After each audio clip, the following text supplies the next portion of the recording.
Baiklah, berdirilah saya di sini Rafa Hadi dari Depok City yang akan membawakan sebuah tausiah yang berjudul Kemuliaan Kitab Suci Al-Quran. Hadirin rahimakumullah. Kenapa bisa dikatakan Al-Quran sebagai kitab yang mulia?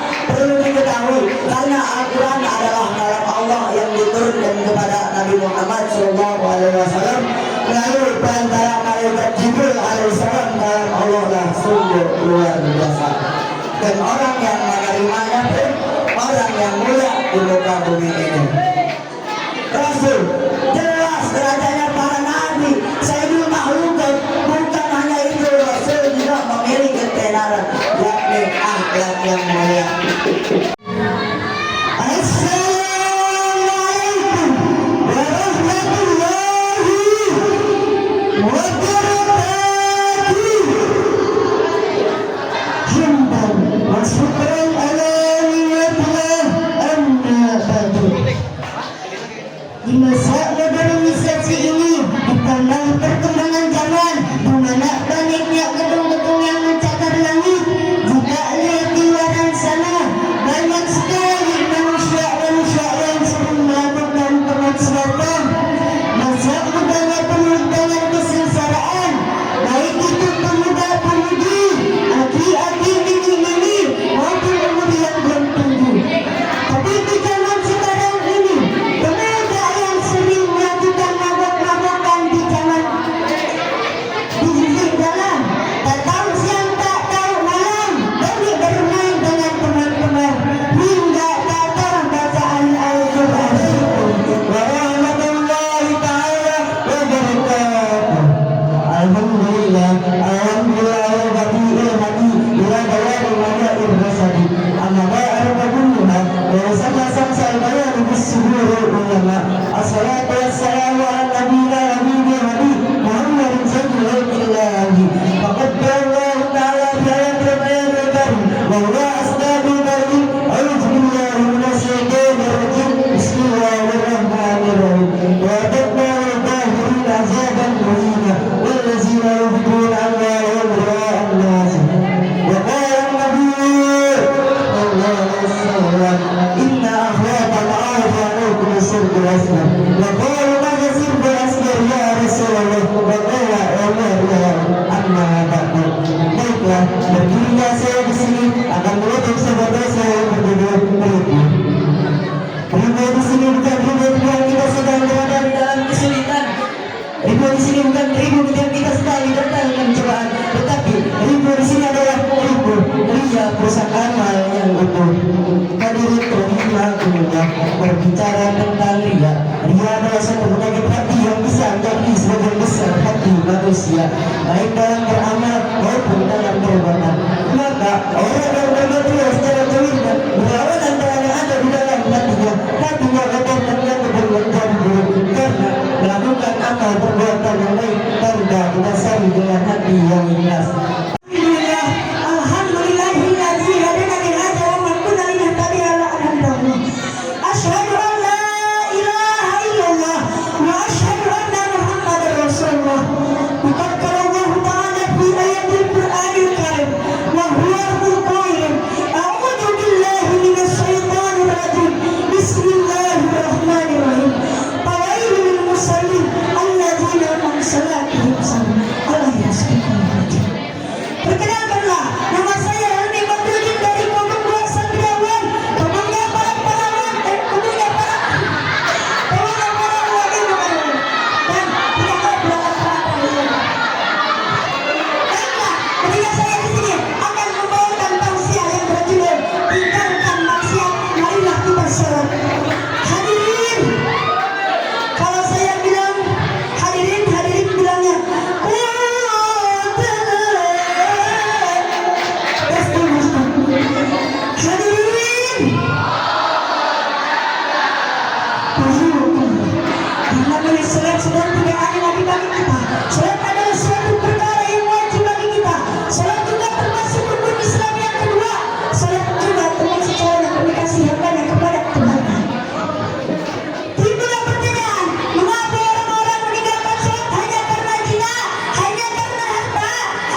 artinya salat adalah tiang agama. Barang siapa yang melaksanakan salat maka dia telah mendirikan agama, dan barang siapa yang meninggalkan salat maka dia telah merobohkan agama. Hadirin berbahagia.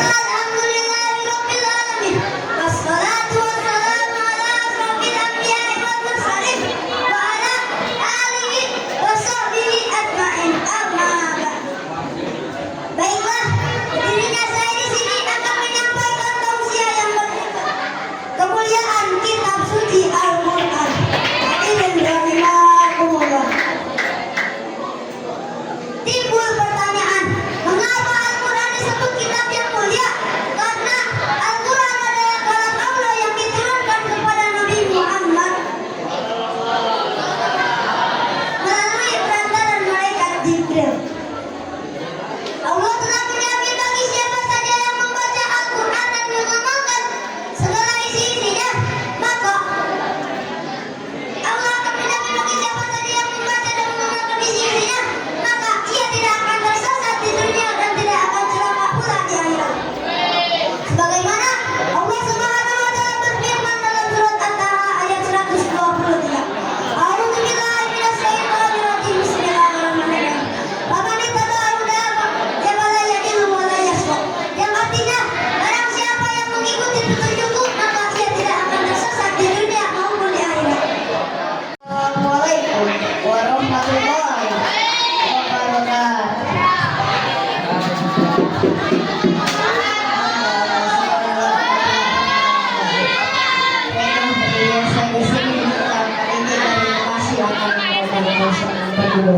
Ibadah dalam Islam. Hadirin rahimah.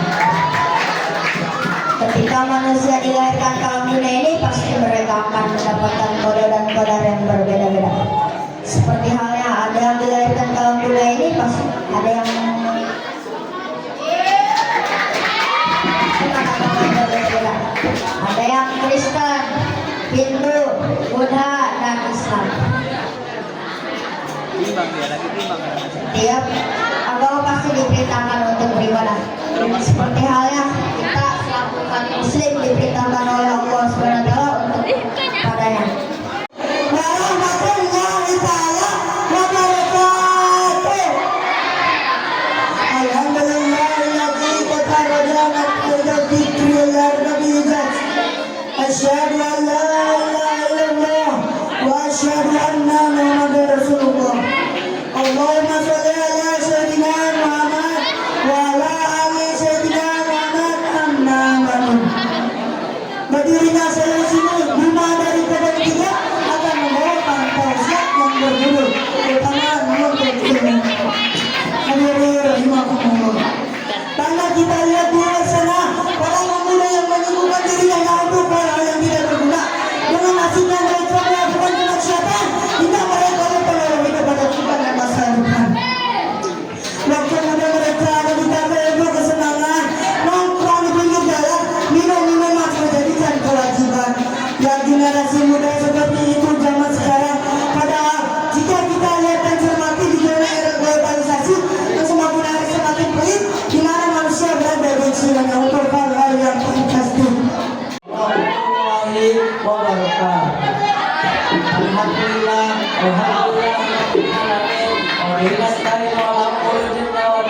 wassalatu wassalamu ala asyrofil anbiya'i wal mursalin wa ala alihi wa sahbihi ajmain, amma ba'du. Baiklah, pentingnya saya di sini yang dipanggul para baik ini yang akan menyampaikan tausiah yang berjudul cita-cita. Hadirin rahimahumullah. Setiap manusia yang hidup dalam dunia pasti memiliki yang namanya cita-cita. Baik muda maupun tua, baik pria maupun wanita, pasti dia memiliki yang namanya cita-cita. Baik cita-citanya yang ingin menjadi profesor, baik cita-citanya yang ingin menjadi dokter, polisi, abri. Tapi untuk menggapai cita-cita tidak mudah dan tidak gampang, ada proses cita-cita. Bagaimana dijelaskan dalam kitab Talim daripada 2 perkara yang bisa mencapai cita-cita. Yang pertama, sama idza kana lahu himmatun ala yaitu kalau yang mana artinya ada dalam diri kita itu, ada dalam diri kita cita-cita tapi tidak ada dalam diri kita, tapi tidak ada dalam diri kita kesembuhan.